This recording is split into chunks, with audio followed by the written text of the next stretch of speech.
হাসিনার নামে 100 থেকে 500 বার ফাঁসি দেওয়ার মতো মামলা আছে।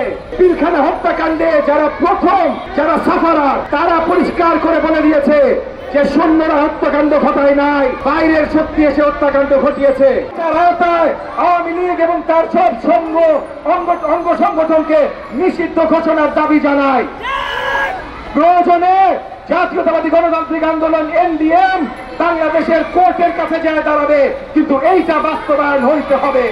একই সাথে এই যে আওয়ামী সংগঠন, এই চাষিবাদ সংগঠন, এইটার বিরুদ্ধে আমরা ইন্টারন্যাশনাল ক্রিমিনাল কোর্টে যাব।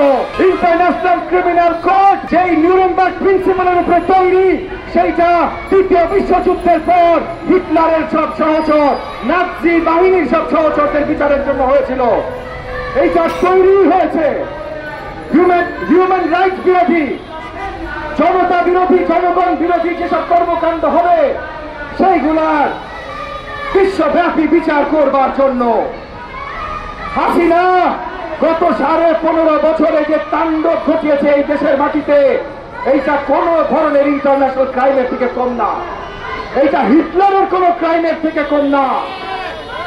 হাসিনা 2009 ক্ষমতায় আসার সঙ্গে সঙ্গে প্রথম গণহত্যা ঘটালো PDR-এ।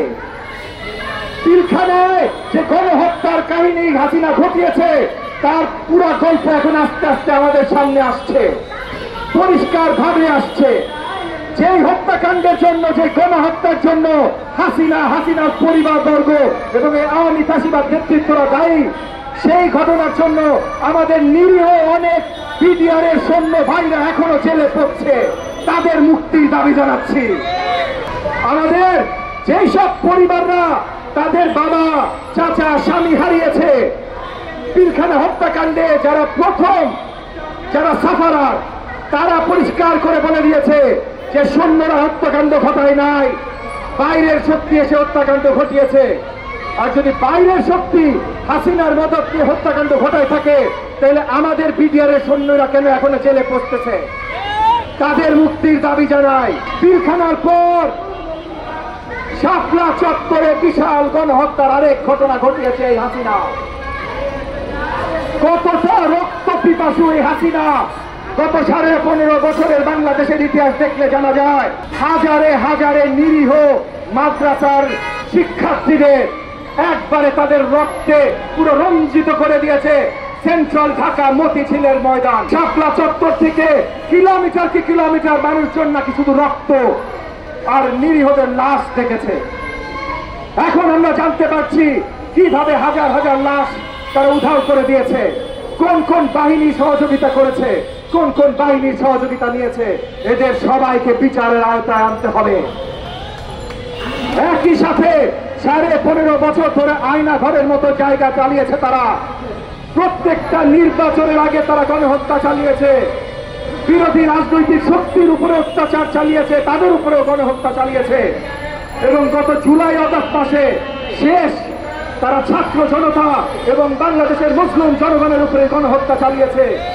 কত হাজার লাশের রক্তে বাংলাদেশের মাটি রঞ্জিত হয়েছে জুলাই আগস্ট মাসে, সেটার সংখ্যা এখনো আমাদের অজানা। দিনের পর দিন নতুন নতুন কবরের খবর পাচ্ছি, দিনের পর দিন নতুন নতুন হিসাব পাচ্ছি।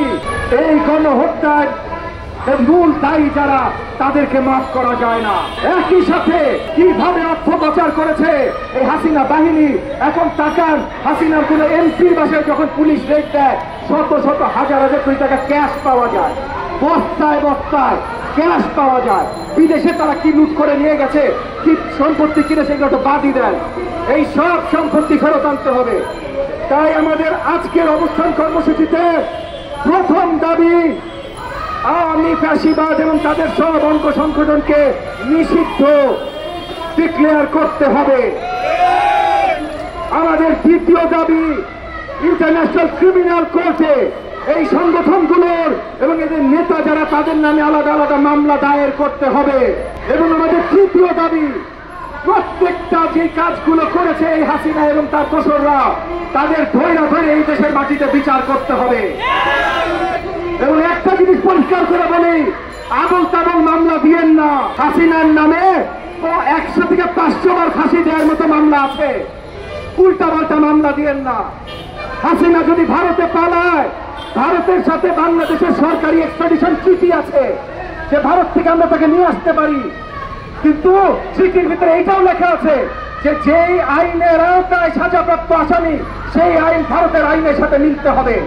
আপনারা যদি আজকে হাসিনার নামে বা যারা পালিয়ে যাচ্ছে তাদের নামে আবল তাবল কেস লাগান, তাইলে ওই যে এক্সট্রাডিশনের সময় আমরা আইনত একটা ঝঞ্ঝালে পড়ে যাব। এদের সবার নামে সত্যিকারের বছরে মানে দশকের পর বছর দেশে থাকবে বা 10টা 20টা করে ফাঁসি হবে, এরকম মামলা সহজেই দেয়া যায়। আমি আইন শৃঙ্খলা বাহিনীর প্রতি এবং মাননীয় অ্যাটর্নি জেনারেলের প্রতি আবারও আবেদন রাখবো, তারা যেন মামলাগুলা একটু বাদ বিচার করে তারপর দায়ের করেন।